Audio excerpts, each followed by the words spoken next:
Imagine you are holding two pieces of paper. Right, just two physical documents. It's resting right in your hands. And, I mean, if you know how to read them, these two scraps of paper tell the entire story of how a massive political revolution rises and how it eventually rots from the inside out. It is a profound way to look at it. You know, you are distilling a massive, complex historical earthquake into physical artifacts. Exactly. You have one document representing absolute, unshakable trust forged in the literal fire of an existential war. And the other document, well, it represents a final, desperate warning from a dying man. Okay, let's unpack this. We are taking a deep dive into March 1921 and the immediate aftermath of the Russian Civil War. Right. We are standing at the foundational moments of the Soviet state. And we're trying to answer a massive historical question, one that still echoes today. When a revolutionary state degenerates, is it a sudden collapse? Like a building coming down in an earthquake. Yeah, exactly. Or is it a slow poisoning from seeds planted in the soil of isolation and sheer exhaustion? Were these seeds inevitable, or were they the product of specific, desperate political decisions? What's fascinating here is the sheer scale of the stakes. I mean, we are examining the precise moments where the trajectory of the 20th century was decided. And to do this, we are looking at primary historical records, personal letters, memoirs, internal party communications, and specifically the suppressed final testament of Vladimir Lenin. Right, the actual raw material of history.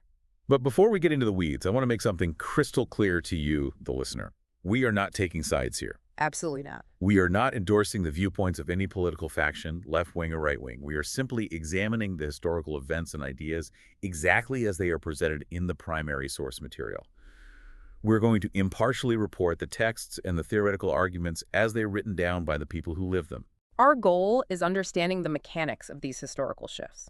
We want to analyze the causal chains to see how one desperate decision in 1921 cascades into a radically different reality a decade later. Let me set the scene for you. I want to paint a vivid, concrete picture of what we are dealing with. We are in the middle of the Russian Civil War. The new Soviet Republic is completely surrounded by hostile armies. It is effectively a besieged fortress. Right. The entire country is cut off from global trade, industry has completely collapsed, and typhus is running rampant. And in the middle of this unbelievable chaos, we have our first piece of paper. A blank sheet. Yeah, blank sheet. But it bears the official seal of the Soviet of People's Commissars. On this paper, Lenin has written a message in red ink. And we have the exact text he wrote on that blank sheet, which was handed directly to Leon Trotsky as he commanded the Red Army. Read it for us. The message reads, "Knowing the strict character of Comrade Trotsky's orders, I am so convinced, so absolutely convinced, of the correctness, expediency, and necessity for the success of the cause of the order given by Comrade Trotsky, that I unreservedly endorse this order." He signed it in blank. In advance. I mean, he handed the head of the military a pre-endorsed approval for literally any decision he might make on the front line. Decisions carrying massive life or death consequences for thousands of people. We also have Trotsky's reaction to holding that physical document. He wrote, "Could there be a greater confidence of one man in another?" That is the absolute peak of collaboration. It is total political and personal trust given under the worst possible conditions. It really is. Now, I want to jump forward just a few years. It is December 1922. The Civil War has been won, but the physical toll on the country is immense. Lenin is living in the Kremlin. He's bedridden. Right. Recovering from a severe stroke, heavily restricted by his doctors, completely isolated from the day-to-day running of the state. Yeah. He is dictating a letter to his secretaries, a document that will become known as his testament. And in this document, he's evaluating the man who has recently been appointed General Secretary of the party. He is looking at Joseph Stalin. The contrast between the two documents is staggering. Oh, yeah. From the testament, here are his words regarding Stalin. "Stalin is too rude, and this defect, although quite tolerable in our midst and in dealing among us communists, becomes intolerable in the Secretary General. That is why I suggest that the comrades think about a way of removing Stalin from that post." He is dictating a literal recommendation to fire the General Secretary. Trotsky later offered a very sharp assessment of these two contrasting documents. He called it the unlimited moral power of attorney, which Lenin conferred on me, and the moral wolf's passport issued to Stalin. We need to explain that phrase for the listener. What exactly is a wolf's passport? Right. So in the context of the Russian Empire and the early Soviet state, A wolf's passport was a specific document given to criminals or political prisoners or exiles. So it's like a brand. Exactly like a brand. Oh. It severely restricted their movement, prevented them from getting normal employment, and essentially marked them as untrustworthy pariahs. Wow. By using this specific term, the assessment is that the testament was a total revocation of political trust. It was an absolute mandate for Stalin's removal from any position of high authority. I want to try an analogy here to ground this, just to make the dynamic really clear. Go for it. Imagine you are running a massive, highly complex corporation. The entire market is turned against you, you are hemorrhaging money, and bankruptcy is knocking on the door. A total crisis. Right. And the CEO looks at one executive and hands them a pre-signed blank check for the entire company bank account. The message being, whatever you need to do to save us, do it. I trust you entirely. Exactly. But then, on the exact same day, that CEO drafts a termination letter for the head of human resources. Stating explicitly that this person cannot be trusted with the power they currently hold and must be removed immediately. Right, you have the blank check on one hand and the termination letter on the other. So how on earth did the popular historical narrative get the relationship between these men so completely wrong? That brings us directly into the core of the Stalinist falsification. For decades, Soviet textbooks, state propaganda, and even many Western Sovietologists pushed the idea of a constant fundamental struggle between two rival principles. Leninism versus Trotskyism. Exactly. The official state narrative painted Trotsky as the permanent anti-Leninist. He was depicted as the enemy of the peasantry, the opponent of the new economic policy, and a would-be military dictator who was just waiting for his moment to seize power. The story was always that Trotsky was this alien, hostile element that had somehow attached himself to the Bolsheviks, and that Stalin was the true, loyal heir quietly carrying out the founder's vision. But when you actually look at the primary source material, it absolutely shatters that myth. The reality was one of profound daily collaboration. Right. If we look at Trotsky's autobiography, My Life, we get a very clear picture of how they actually operated on a day-to-day basis. What does he say? His account reads, "In most cases, the decisions that Lenin and I arrived at independently of each other were identical in all essentials. Identical in all essentials. A few words would bring about a mutual understanding. When I thought the decision of the Politburo or of the Soviet People's Commissaries might turn out wrong, I would send Lenin a brief note on a slip of paper." Just a slip of paper. Right, and he continues. He would answer, "Absolutely right. Submit your proposal." Sometimes he would send me an inquiry whether I agreed with his proposal and a demand that I speak in his support. So casual. Time and again, he would arrange with me by telephone the manner in which some matter was to be handled, and if it was important, he would insist, "Please come without fail." Slips of paper. Phone calls. Please come without fail. Uh-huh.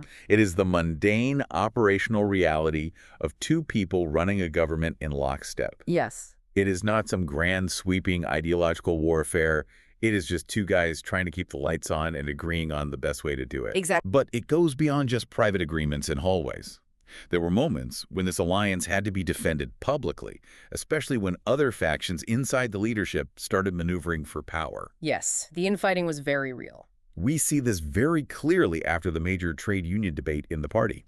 Stalin and Zinoviev were actively spinning intrigues, holding closed-door meetings, trying to build a political bloc behind Trotsky's back. And this is where a direct intervention at a specific Central Committee meeting becomes highly revealing. What did he say? Addressing the maneuvers against his military commander, Lenin stated plainly, Comrade Trotsky's loyalty in the inter-party relations is absolutely irreproachable. Absolutely irreproachable. I mean, that is not a casual phrase. That is a very specific choice of words. It carries immense theoretical and political weight. He repeated this defense several times during that specific period.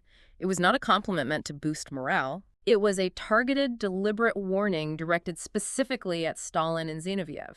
He was telling them, in the official language of party authority, to stop their factional plotting. He was putting the full, undeniable weight of his own authority behind Trotsky's political integrity. Here's where it gets really interesting. Okay. If he had absolute faith in this one deputy, if he was issuing blank checks and defending his loyalty in front of the entire Central Committee, what did he see when he looked at the rest of the leadership? That is the big question. Remember, he is bedridden. He has suffered a severe stroke. He knows his biological clock is winding down rapidly, and he is assessing the people who will inherit this massive state machinery. To understand that, we have to turn to the contents of the suppressed testament. This document is a systematic, highly critical evaluation of the core leadership. He pulls no punches whatsoever. He starts with Zinoviev and Kamenev, two of the oldest and most prominent Bolsheviks. Regarding their highly publicized opposition to the actual seizure of power back in October 1917, he states clearly that their capitulation was, quote, no accident. Let me stop you there. Yeah. No accident. Meaning this wasn't just a tactical disagreement they had on a random Tuesday. It was a fundamental revelation of their political character. That is the exact implication. They faltered at the single most decisive moment in the history of the party, and he is putting that on the permanent historical record. They lacked the nerve when it mattered most. Wow. Then he moves to Nikolai Bukharin, who was widely considered the chief theoretician, the intellectual golden boy of the party. The assessment here is devastating. What is it? He writes, his theoretical views can be classified as fully Marxist only with great reserve, for there is something scholastic about him. He has never made a study of the dialectics, and, I think, never fully understood it. I need to pause here, because for an average listener, that sounds like a very dry, severe academic insult. It does sound like that, yeah. I mean, scholastic. Never understood the dialectics. Why does that matter so much? Why is failing a philosophy test a disqualifying factor for someone running a government? Can you give me an explanation of dialectics that makes sense of this? I can certainly break that down. In Marxist theory, dialectics is the method of understanding the world not as a collection of static objects, but as a complex web of processes full of internal contradictions and constant change. Okay, processes. Think of it like the difference between looking at a single photograph of a horse running versus watching a video of the horse. The photograph is static. It captures one frozen moment. That is how Bukharin thought. Right. The video shows the motion, the muscle tension, the shifting weight. That is dialectics. If you do not understand dialectics, your political thinking becomes rigid. You apply static formulas to complex, constantly shifting realities. So you're saying he is trying to pause a revolution, which is inherently chaotic and fluid, and apply a rigid spreadsheet to it. That is an excellent way to put it. By calling Bukharin scholastic, the warning is that he treats Marxism like a dusty religious text to be memorized, not a living, breathing method for navigating a wildly unpredictable revolution. Which is a huge problem. It is a fatal flaw for a revolutionary leader, because when the situation changes rapidly, the scholastic thinker shatters. They cannot adapt to the contradictions of the real world. That makes perfect sense. He is too rigid for a world on fire. Okay, who is next on the list? Next is Pyatakov. The evaluation reads, he is unquestionably a man of outstanding will and outstanding ability, but shows too much zeal for administrating and the administrative side of the work to be relied upon in a serious political matter. Too much zeal for administrating. Again, that sounds like a backhanded compliment you would give an overly enthusiastic middle manager. It highlights a crucial distinction in revolutionary politics. Administration is managing what already exists. It is making sure the trains run on time, the quotas are met, the paperwork is filed. Politics, in the revolutionary sense, is determining the overall direction of the state, managing volatile class forces, and foreseeing international shifts. Pyatakov was an excellent, tireless manager, but the warning is clear. Managing a state bureaucracy is fundamentally not the same thing as leading a revolution. He can drive the car beautifully, but he has no idea how to read a map. Exactly. And then he gets to Trotsky. The document states, he is personally perhaps the most capable man in the present Central Committee. The most capable man. Right. It does note his defects, specifically pointing out his excessive self-assurance and excessive preoccupation with the purely administrative side of the work. But the baseline assessment is undeniable. He is the most capable individual among them. Which brings us finally to Stalin. Earlier, around the time of the 10th Party Congress, there was a private comment made about Stalin that serves as a precursor to the testament. He was referred to as a cook who will make only peppery dishes. It was an early sign of misgiving, a sense that Stalin's methods were inherently harsh, brutal, or problematic. But by the time we get to the dictation of the testament, that minor misgiving has crystallized into absolute flashing red alarm. It is a profound shift in tone. On January 4th, 1923, a postscript is dictated and added to the testament. This postscript is perhaps one of the most critical documents of the 20th century. What does it say? I have the text right here, and the phrasing is deliberate. It states that Stalin, having become Secretary General, has unlimited authority concentrated in his hands, and I am not sure whether he will always be capable of using that authority with sufficient caution. He sees the concentration of power happening in real time. He realizes the administrative machine is swallowing the political leadership. And that realization leads to the direct call for action. It reads, Stalin is too rude, and this defect, although quite tolerable in our midst and in dealing among us communists, becomes intolerable in a Secretary General.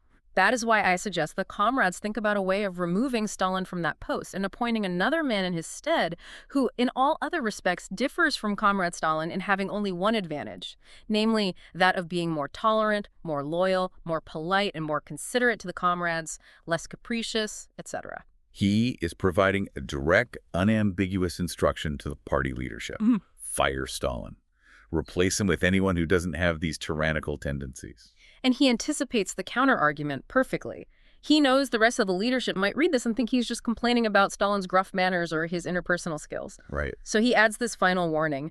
This circumstance may appear to be a negligible detail, but I think that from the standpoint of safeguards against a split, it is not a minor detail, but it is a detail which can assume decisive importance. A detail which can assume decisive importance. It is a political bomb. It is a bomb specifically designed by the founder of the state to detonate at the upcoming 12th Party Congress, to shatter Stalin's growing power base, and to completely realign the leadership. But the bomb never goes off. No. Stalin and his allies, recognizing the sheer existential threat this document posed to their authority, managed to suppress it entirely. It was not read to the full Congress. It was buried in the archives. Yes. And with the document buried, the official historical record was subjected to a massive, systemic rewriting. Trotsky compared this rewriting of history to the history of the church written by medieval apologists. Every public record, every personal memory, every official document was retroactively altered, censored, or destroyed to fit the new dogma. It's wild to think about. If a photograph showed the wrong people standing together, the faces were airbrushed out. If a textbook accurately described the events of 1917, it was pulped and rewritten to show Stalin at the center of everything. So we have a massive contradiction here. We have a party built on debate. A party that, just a few years earlier, was arguing out its policies in the open, publishing opposing viewpoints in its newspapers, fiercely debating in the Soviets. Right, very open. How does it become a monolithic apparatus, capable of suppressing its own founder's final wishes? How do we physically get from point A to point B? To answer that, we have to look at the seeds of degeneration that were planted in the soil of the early 1920s. We have to look at the massive, crushing weight of isolation. The fundamental premise of the October Revolution was never that it would stand entirely on its own. Right, but the Soviet state ended up completely alone. The International Revolution, the massive wave of working-class uprisings across Europe that they had banked their entire strategy on, failed. Completely failed. We look across Europe in this period, and it is a string of defeats. The German working class rises up in 1919, but its leadership is beheaded. Soviet republics are briefly declared in Hungary and Bavaria, and they are militarily crushed by reactionary forces. It was a disaster. In Italy, massive factory occupations take place, a near-revolutionary situation that paralyzes the country, and it is ultimately betrayed by its own cautious leadership. The Soviet Union finds itself isolated in a deeply hostile capitalist world that wants nothing more than to see it destroyed. The theoretical underpinning here is foundational to understanding everything that follows. The Bolshevik leadership never believed that Russia, isolated and alone, was economically ripe for socialism. I have to push back on this because it feels like a massive contradiction. How so? If they knew Russia was completely backwards, if they knew they didn't have the industry or the wealth for socialism, why seize power in the first place? Weren't they just forcing an outcome the country wasn't prepared for? If their whole survival depended on Germany and Germany didn't flip, then taking power in Russia was just a massive strategic blunder, right? They built a house on sand. That is a very common criticism, but it misunderstands their worldview. Their perspective was grounded in strict internationalism. They viewed the global economy as a single, interconnected system, not a collection of isolated national economies. Okay. Russia was the weakest link in the global imperialist chain, primarily because the Tsarist state was so rotten and exhausted by World War I. This made it the easiest place to break the political power of the capitalist class. Right. But they knew that to actually build socialism, which requires a massive abundance of resources, advanced technology, and high labor productivity, they desperately needed the industrial power of advanced capitalist countries, specifically Germany. So it was a holding action. Exactly. The strategy was to hold the fort in Russia, to establish a beachhead until the revolution succeeded in the West. It was not a crazy bet in 1917. All of Europe was genuinely on fire. Mutinies were sweeping through armies. Empires were collapsing. But the fire went out in the West. Yes. Because the revolution ultimately did not succeed in the West, the Russian state was forced to survive under conditions of extreme economic backwardness and relentless military vulnerability. The isolation forced a completely different historical path than the one they had planned for. The fort was held, but the cavalry never arrived. And the cost of holding that fort leads us to the next massive shift, the physical destruction of the working class itself. Let me give you the raw data because it is staggering. Following a civil war, the city of Moscow lost 44.5% of its population. Almost half the city just gone. It's hard to even conceptualize that. Petrograd, the cradle of the revolution, lost 57.5%. More than half the population vanished. And we must look at who specifically was lost in those numbers. It was not an even demographic spread across all classes. Exactly. The veteran proletarians, the highly class-conscious workers who actually made the revolution in 1917, the people who understood the political theory, who debated fiercely in the Soviets, who knew how to strike and organize, they were the ones who volunteered for the front lines. They were the first to fight. They died in the Civil War, or they were dispersed into the countryside desperately looking for food, or they were absorbed into the massive new state apparatus to try and run the government. The factories were literally emptied of their revolutionary vanguard. And they were replaced by peasant recruits. Yeah. Because the factories still had to run, the state brought in massive waves of people from the countryside to fill the labor shortage. Right. But these new workers brought with them an entirely different mindset. They brought peasant individualism, a focus on local survival, on securing a sack of grain and a pair of boots, rather than any concept of international class solidarity. It completely changed the makeup of the cities. I want to use an analogy to explain how this actually changes the day-to-day reality of a state. Imagine you are building a highly advanced tech startup. Oh. You have a core team of brilliant senior engineers who built the product from scratch. They understand the architecture of the entire system.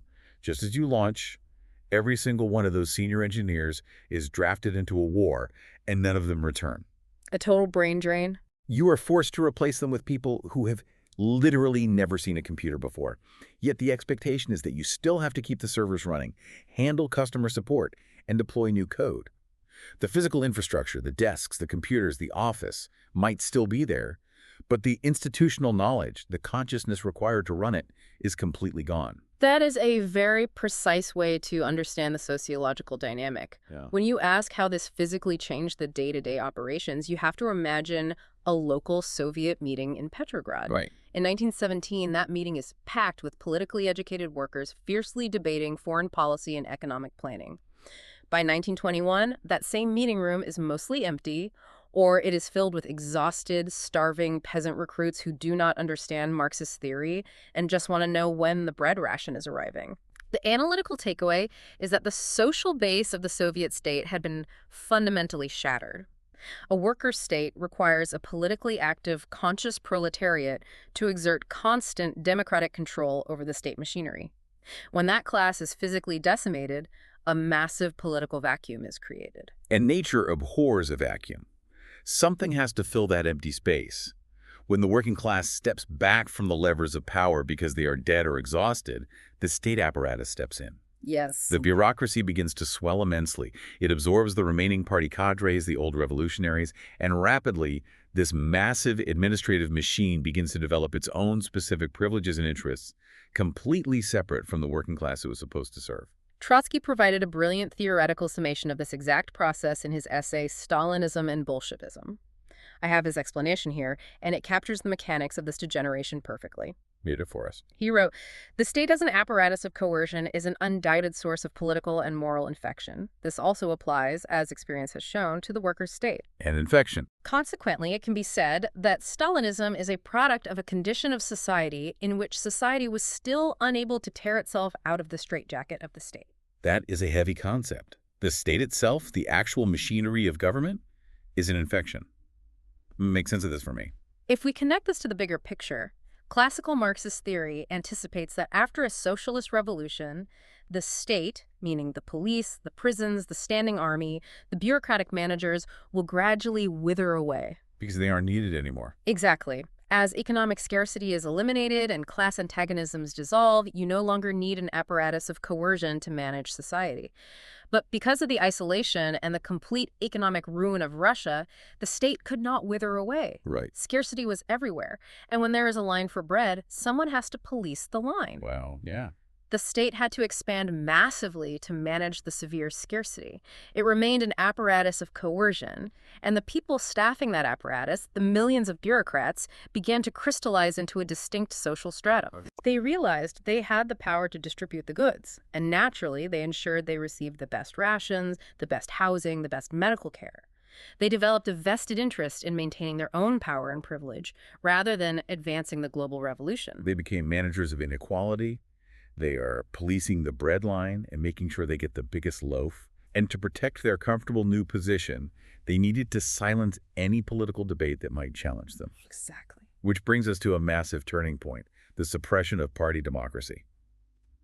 At the 10th Party Congress, during a moment of extreme crisis with the Civil War devastation and peasant uprisings threatening the state, the party instituted an emergency ban on factions. A huge shift. You could no longer form organized groups with distinct political platforms within the party.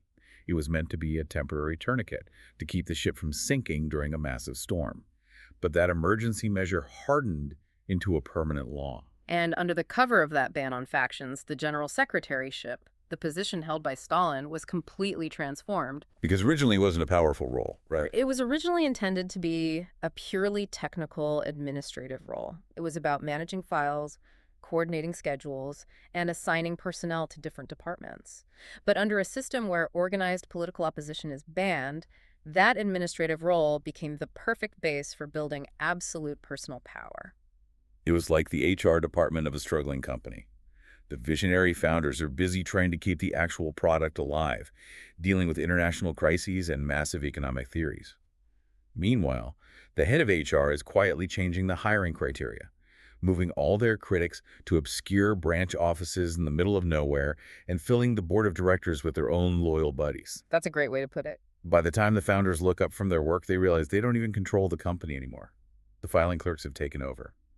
Stalin could simply transfer his ideological critics to remote provinces under the guise of administrative necessity and promote his loyalists into key voting positions, completely bypassing any actual political debate. The founder of the state saw this happening. He recognized the bureaucratic disease spreading through the system. And right before his second stroke, he had a final, critical conversation with Trotsky. A conversation that changed everything, or could have. Yes. He proposed a radical, aggressive realignment of personnel to fight the specific bureaucratic infection. The record of this conversation is vital. It shows us exactly what the final political strategy was. We have the exchange recorded. It begins with a question about the scope of the attack. You propose then to open fire not only against the state bureaucracy, but against the organizational bureau of the Central Committee as well. And Trotsky answers. The response, delivered with a laugh, was, "That seems to be it." The Organizational Bureau, the Org Bureau, that is Stalin's absolute stronghold. That is the engine room of the entire bureaucracy where all the patronage and appointments are handled. Exactly. And the final offer from Lenin was made clearly, well, if that's the case, then I offer you a block against bureaucracy in general and against the Organizational Bureau in particular. And Trotsky replies. To which the reply was, with a good man, it is an honor to form a good bloc. It is an explicit agreement for a joint political offensive. They plan to form a commission specifically designed to break up the Stalin faction. Yes. They were going to open fire on the creeping authoritarianism inside their own party, using their combined authority to smash the HR department that had gone rogue. But then, the biological clock simply runs out. It does. On March 9th, 1923, the third stroke hits. The ability to speak is lost forever. The block is never made public. The offensive never happens. The bureaucracy is left completely unchecked. It is one of the most profound missed opportunities in political history. The primary architect of the revolution is biologically incapacitated at the exact moment he is mobilizing to defend the state from internal decay. And while this political paralysis is happening at the top, the economy is undergoing a massive shift of its own.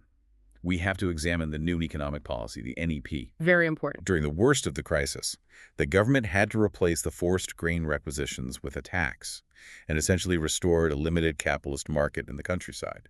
The goal was to prevent mass starvation and stop the peasant rebellions. And it worked in the short term. It restored a basic level of economic function. Food started flowing into the cities again, but it had a very dark side. By allowing market dynamics back in, it began generating a wealthy class of peasants, the kulaks. This created an unresolvable, grinding contradiction at the heart of the society. You have a state apparatus officially dedicated to socialist goals, attempting to plan a massive national economy. Right. But underneath it, growing in power and influence every single day, is a vast rural economy driven entirely by capitalist dynamics, profit accumulation, and private property. You have a state planner trying to build a hydroelectric dam, and a local wealthy peasant hoarding grain to drive up prices on the local market. The friction is constant. The kulaks were gaining immense economic leverage over the state. They could threaten to withhold grain if the state didn't offer favorable prices, effectively holding the cities hostage. The engine of the economy was pulling in the exact opposite direction of the political leadership. Okay, let's step back and look at the whole board. We have extreme international isolation. We have the physical decimation of the conscious workers. We have a swelling, self-interested bureaucracy managing severe scarcity. We have the suppression of party democracy hardening into a permanent dictatorship of the secretariat. And we have a rural economy breeding capitalism. This raises an important question. How do these massive individual societal shifts combine into a systemic collapse of the original revolutionary vision? Right, how do we get the final result? We can look at the exact causal chain of this historical trajectory. The domino effect is clear. It begins with the defeat of the German Revolution, which directly leads to the isolation of the Soviet state. That isolation leads to severe economic crisis and a brutal civil war, resulting in the physical decimation of the working class. The vacuum left by the working class allows for the massive growth of a privileged bureaucracy, which then requires the suppression of party democracy to protect its position, culminating ultimately in the rise of Stalin as the absolute arbiter of that bureaucracy. I have to stop you and push back on this chain of events again. Okay, why? When you lay it out like that, a strict, unbroken sequential chain from the failure in Germany straight to the dictatorship in Moscow, it sounds incredibly deterministic. I see what you mean. It sounds like you were saying that once the German Revolution failed, the Bolsheviks were just doomed, that they were swept along by inevitable historical currents, and no matter what policies they debated, no matter what alliances they formed, it was always going to end in a bureaucratic dictatorship. Are we just looking at a Greek tragedy where the ending was written in 1919? It is a very common reading to view history as a machine that operates regardless of human input, but I must firmly refute this deterministic view. Marxist theory certainly recognizes the massive power of objective conditions, the ruined economy, the hostile borders, the sheer starvation, but it also heavily emphasizes the subjective factor. Meaning human choices. Yes. Political leadership, human agency, and the specific decisions people make under pressure. The trajectory was not inevitable.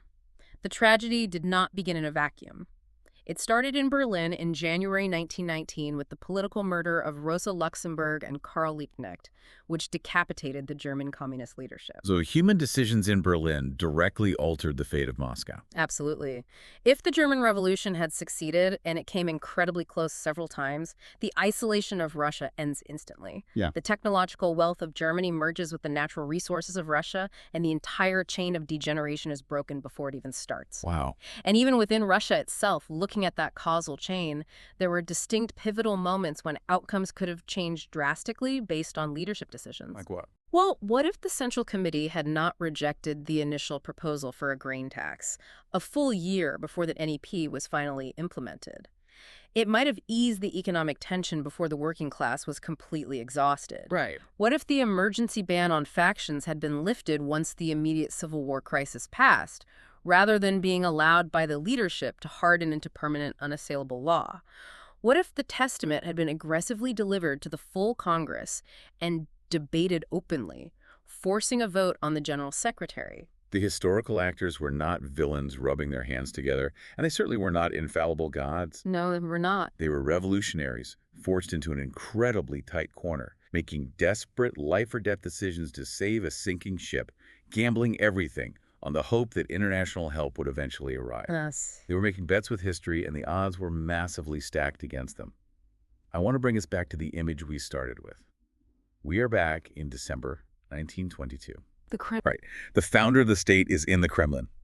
He is racing against time, his body actively failing him. He can feel the administrative apparatus, this massive, creeping bureaucracy, closing in around him. He can see the managers taking over the revolution. He sees the epigones. He proposes the bloc to his most trusted commander. He dictates the testament. He is ready for a final, massive political battle to save the soul of the party he built. But time runs out. Time runs out. The third stroke hits. The bong he prepared is undelivered. The testament is buried deep in the archives, hidden from the very people it was meant to warn. And the epigones step forward. Just to clarify that term for the listener, the epigones are the lesser followers, the uninspired bureaucrats and managers who inherit a massive historical movement that they could never have built themselves. Right. They step into the vacuum. The physical survival of the state was secured, yes, but the democratic political mechanism that made it a worker state was systematically dismantled by those epigones. I want to leave you, the listener, with a final thought to mull over as you go about your day. Think about the emergency measures you see in the world around you right now. Yeah, in our own lives. In your governments, in your local institutions, maybe even in the architecture of your own workplace. When a crisis hits, a sudden war, a massive economic crash, a global pandemic, we all accept temporary restrictions. We have to. We allow power to consolidate. We limit open debate. We do what is immediately necessary to survive the storm. We apply the tourniquet. But this history, the history of March 1921 and its long, dark aftermath, forces you to ask a very difficult question. A vital question. At what exact moment does an emergency measure harden to a permanent chain? And when the crisis finally passes, will you even recognize the structure you built to survive it?